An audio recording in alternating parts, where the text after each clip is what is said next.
اللهم صل على محمد وآل محمد.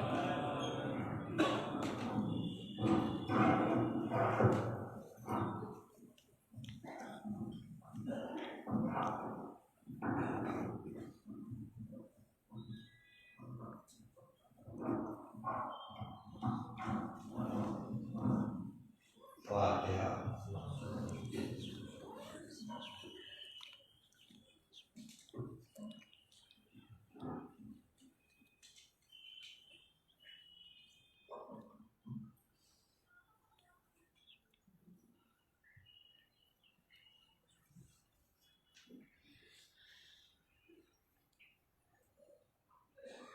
جانتا مرحوم ابن سید علی اصغر رضوی کے نام پر.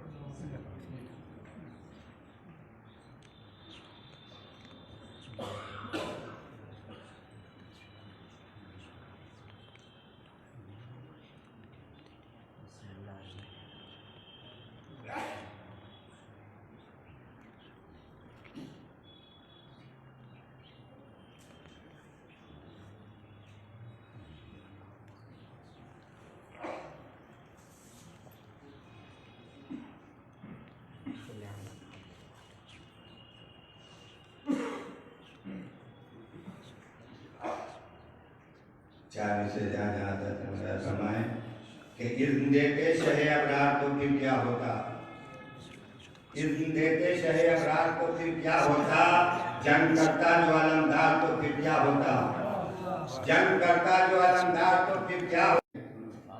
ہمیشہ آقا جانی صاحب کردار جیتے ہیں، فقط ایک بار کیا لکھوں علی ہر بار جیتے ہیں، فقط ایک بار کیا لکھوں علی ہر بار جیتے ہیں. کوئی جیتا نہیں فوج یزیدی کا سر مقتل، کوئی جیتا نہیں فوج یزیدی کا سر مقتل، مگر شبیر ایک دن میں 72 بار جیتے ہیں، مگر شبیر ایک دن میں 72 بار جیتے ہیں. صلوات پڑھیں. اللہم صلی علی محمد وآل محمد. سلام کے چند اشعار آپ کے سلسلے میں ملاحظہ فرمائیں کہ دن ڈھلے جب کر کے مزدوری رضا آتا ہے باپ، دن ڈھلے جب کر کے مزدوری رضا آتا ہے باپ، دیکھ کر ہنستے ہوئے بچوں کو سکھ پاتا ہے باپ. سامنے آنکھوں کے جب بیٹے کے مر جاتا ہے باپ، لمحہ لمحہ زندگی بھر اس کو یاد آتا ہے باپ. جانے کتنے سال کرتے ہیں سفر بچے کے ساتھ، گھر سے پہلی بار جب اسکول لے جاتا ہے باپ. عمر بھر رہتی ہے اس بیٹے کے دل میں ایک خلش، عمر بھر رہتی ہے اس بیٹے کے دل میں ایک خلش، جب ترقی دیکھنے سے پہلے مر جاتا ہے باپ، جب ترقی دیکھنے سے پہلے مر جاتا ہے باپ. اور تھام کر انگلی جسے چلنا سکھایا مدتوں، تھام کر انگلی جسے چلنا سکھایا مدتوں، ایک دن اس کے سہارے کو ترس جاتا ہے باپ، ایک دن اس کے سہارے کو ترس جاتا ہے باپ. اور جب نمایا کامیابی چومے بیٹے کے قدم، جب نمایا کامیابی چومے بیٹے کے قدم، نظر دلواتی ہے ماں سجدے میں گر جاتا ہے باپ، نظر دلواتی ہے ماں سجدے میں گر جاتا ہے باپ. اور یہ عزاداری کا صدقہ ہے ظفر زخم رضا، یہ عزاداری کا صدقہ ہے ظفر زخم رضا.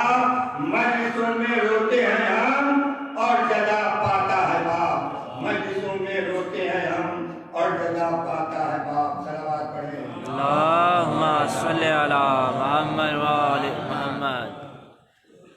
بہت ہی اختصار کے ساتھ مسائل کے چند پیش خدمت ہے جہاں چاہتا ہوں مدد فرمائیں.